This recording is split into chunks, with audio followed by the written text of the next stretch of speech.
श्रीमद्भागवत गीता हिंदू धर्म का एक पवित्र ग्रंथ है। गीता में 18 अध्याय और 700 श्लोक हैं, जो सभी महत्वपूर्ण है। महाभारत में भगवान श्री कृष्ण ने अर्जुन को जो उपदेश दिए थे, वही गीता है।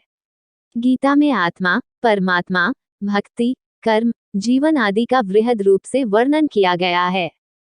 गीता से हमें यह ज्ञान मिलता है कि व्यक्ति को केवल अपने काम और कर्म पर ध्यान देना चाहिए।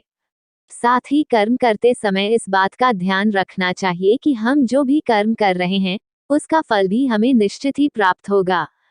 गीता हमें बताती है कि जीवन क्या है और इसे कैसे जीना चाहिए, आत्मा और परमात्मा का मिलन कैसे होते हैं, अच्छे और बुरे की समझ क्यों जरूरी है।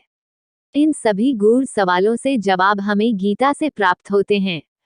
लेकिन सवाल यह है कि गीता का पुनर्तः ज्ञान कैसे प्राप्त किया जा सकता है और इसके लिए इसे कितनी बार पढ़ना चाहिए।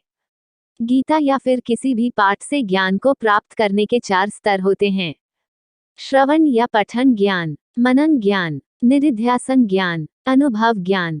इन चारों स्तर से गुजरने के बाद ही किसी भी ज्ञान की पूर्णता होती है और इससे समुचित लाभ होता है।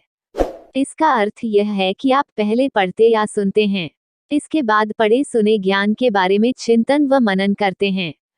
यदि वह आपको ठीक और उपयोगी लगती है, तब उसका अभ्यास कर उसे अपने जीवन में उतारते हैं और आखिर में उस ज्ञान का प्रतिफल आपको मिलता है।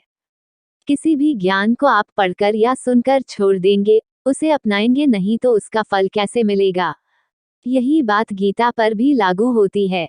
जब हम गीता पढ़कर उसके उपदेशों को जीवन में उतारेंगे तो निश्चित ही सुपरिणाम सामने आएगा।